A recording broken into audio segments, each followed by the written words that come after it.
काश जब मैंने बिजनेस स्टार्ट किया था ना तो कोई बताने वाला होता कि यार ये गलतियां मत करो, इस तरह सब चीजें कर लो और आप सक्सेसफुल हो जाओगे। बहुत ज्यादा टाइम, बहुत ज्यादा पैसा और बहुत ज्यादा मेरा एफर्ट बच जाता। आचार्य चाणक्य ने सही कहा है, you can't make all mistakes by yourselves, you need to learn from the other people mistakes, जिससे कि आप उनको ना दोहराएं। इस वीडियो में मैं ऐसी 3 गलतियां बताने वाला हूं जो स्टार्टिंग जो नए एंटरप्रेन्योर्स होते हैं वो करते हैं और कभी कभी तो क्या है एस्टैब्लिश एंटरप्रेन्योर्स भी करते हैं। तो आप इन गलतियों से सीखें और ये गलती अपनी लाइफ में ना दोहराएं।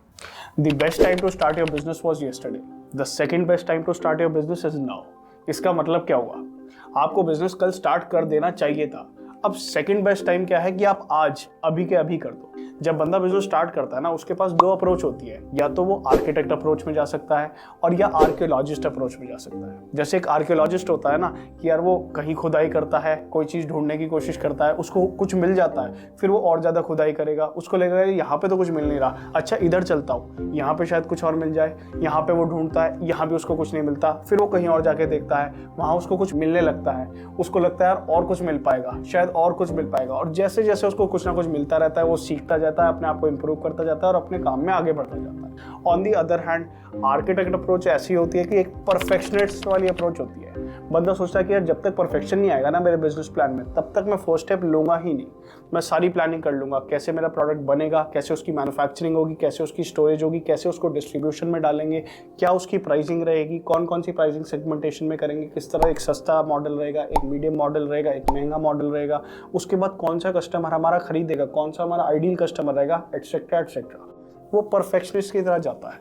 अब इसमें क्या रहता है कि अगर आप बिजनेस स्टार्ट कर रहे हो सबसे पहले और आप अपना फर्स्ट बिजनेस या सेकंड बिजनेस स्टार्ट कर रहे हो तो ऑलरेडी आपको वैसे भी एक्सपीरियंस ज़्यादा नहीं है। तो मेरी पर्सनल रिकमेंडेशन रहेगी आप आर्कियोलॉजिस्ट अप्रोच से जाओ। आप थोड़ा सा सीखो, आप मार्केट को समझो, आप प्रोडक्ट को समझो, लेकिन इतना ज़्यादा इन डेप्थ मत चले जाओ कि यार मैं फर्स्ट स्टेप लूंगा ही नहीं। आपने एक बेसिक अंडरस्टैंडिंग ले ली, अपना फर्स्ट प्रोडक्ट लॉन्च कर दो।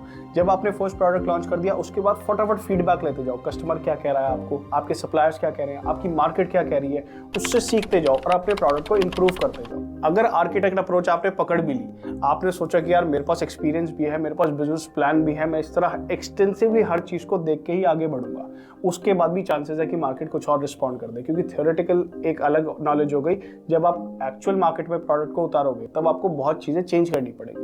तो सही अप्रोच स्टार्टिंग में, जब बंदा बिजनेस स्टार्ट कर रहा हो या पहली बार कर रहा हो, दूसरी बार कर रहा हो, बहुत ज़्यादा एक्सपीरियंस ना हो, आर्कियोलॉजिस्ट अप्रोच ही है। जब आप बिजनेस शुरू करो ना तो आप एक चीज़ के ऊपर फोकस रखो। जैसे अर्जुन की बिल्कुल आंखें सेट थी मछली की आंख पे, उसको कुछ और दिख ही नहीं रहा था, उसको सिर्फ दिख रही थी मछली की आंख और कुछ नहीं दिख रहा था। ऐसे ही आपको बिजनेस में सिर्फ एक चीज़ दिखनी चाहिए। मैंने बहुत सारे एंटरप्रेन्योर्स देखे हैं यार, वो धंधा करने स्टार्ट करते हैं और गर्व से कहेंगे कि जी 5 करोड़ की सेल कर रहा हूँ, उसके अंदर मेरे 1000 SKUs है। 1000 SKUs भाई साहब, वो आपकी स्ट्रेंथ नहीं है, वो आपकी वीकनेस है।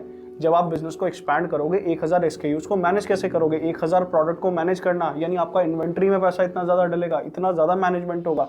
अब 5 करोड़ से 50 करोड़ उसको लेके कैसे जाओगे? वो आपकी स्ट्रेंथ बिल्कुल भी नहीं है। ये बहुत सारे मैंने ऐसे एंटरप्रेन्योर्स देखे हैं, यार मैं तो धंधा करूंगा और धंधा करूंगा तो मैं D2C भी करूंगा, B2B भी करूंगा, OEM भी करूंगा। अगर कोई ऑर्डर्स आ गया और किसी ने कहा कि यार मेरी ब्रांड में बना के दे दो, मैं तो उसको भी दूंगा। उसके बाद मैं एक्सपोर्ट मार्केट भी हिट करूंगा।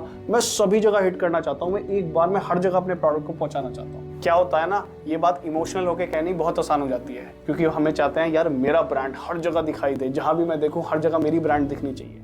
लेकिन बिजनेस लॉजिक से चलेगा, और लॉजिक यही कहता है कि आपके पास लिमिटेड रिसोर्सेज है और लिमिटेड रिसोर्सेज एक जगह लगने चाहिए। अगर सब जगह लगा दोगे तो इम्पैक्ट कहीं भी नहीं डाल पाओगे। और मैं मान भी लेता हूँ कि आपकी बैटरी चार्ज है, आपके पास बढ़िया करके पैसा है, तभी भी जब आप नया धंधा लगा रहे हो उसको कमाने के लिए तो लगा रहे हो। ऐसा थोड़ी ईगो सेटिस्फाई करना कि बस हर जगह पहुंच जाएंगे चाहे चले ना चले।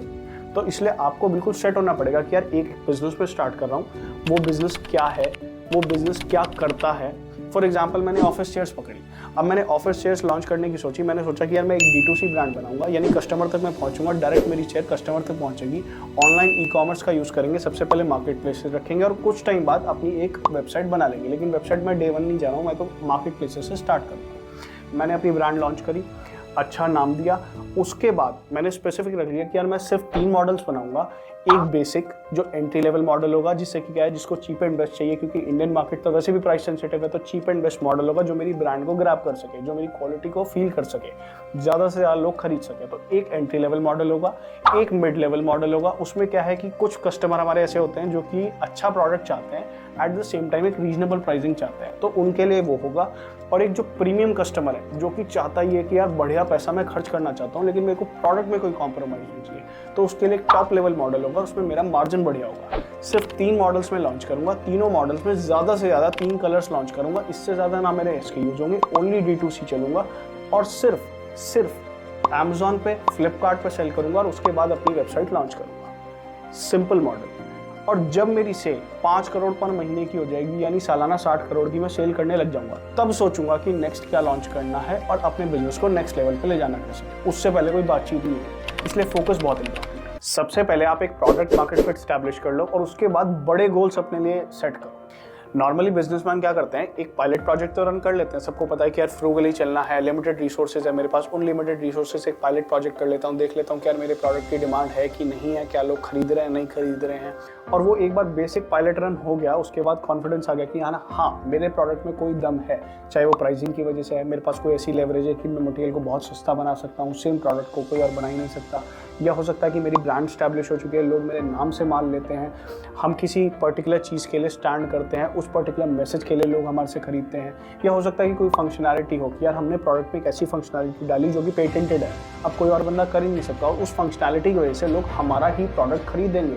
तो उसके बाद जब एक बार बेस खड़ा हो गया तो बड़ी बिल्डिंग खड़ी करने का टाइम आएगा। और जब आप बड़ी बिल्डिंग खड़ी करो ना, तो आपको शुरू में टारगेट ही बड़ा लेना पड़ेगा। कुछ लोग क्या टारगेट लेते हैं कि यार अगले 5 साल में मैं 10 करोड़ की सेल करूँगा। यार ये कोई टारगेट है? जब आपका मार्केट प्रोडक्ट फिट बैठ चुका है, जब आप इतना बढ़िया बनाने की मतलब आपको सड़क मिल चुकी है यार भागने के लिए, तो आप धीरे धीरे भागोगे।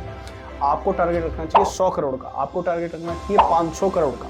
और ध्यान रखना हमेशा, जब बेसिक्स बिजनेस के अच्छे होते हैं उसके बाद स्केल करना बहुत ईजी होता है। जितना एफर्ट आपको 10 करोड़ की कंपनी बनाने में लगेगा, शायद उतने ही एफर्ट में आपकी 100 करोड़ की कंपनी भी बन जाएगी।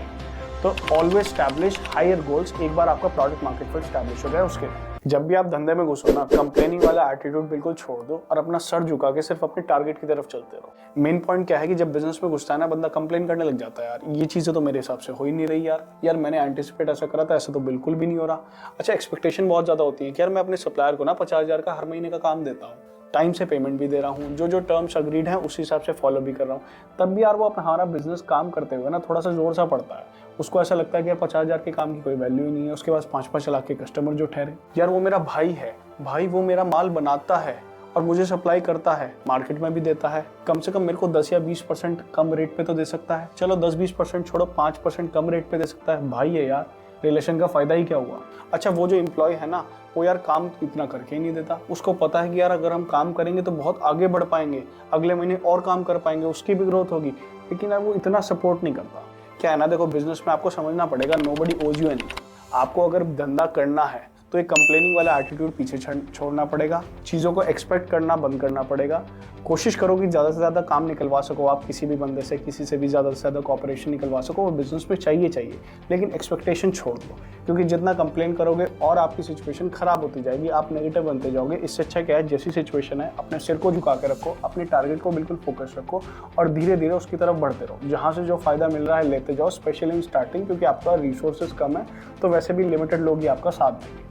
सर झुका के रखो, बिजनेस में आगे बढ़ते जाओ। उम्मीद करता हूँ कि इस वीडियो से आपको बहुत प्रैक्टिकल पॉइंट्स मिले होंगे, जो कि अगर आप व्यापार कर रहे हैं तो आप महसूस कर पाएंगे इन चीज़ों को जो मैं आपको कहना चाह रहा हूँ। अगर आप चाहते हो कि मैं रेगुलरली आपके पास आता रहूँ तो इस चैनल को भी सब्सक्राइब करें और नोटिफिकेशन बेल को हिट करें। मिलते हैं नेक्स्ट वीडियो में। Until then.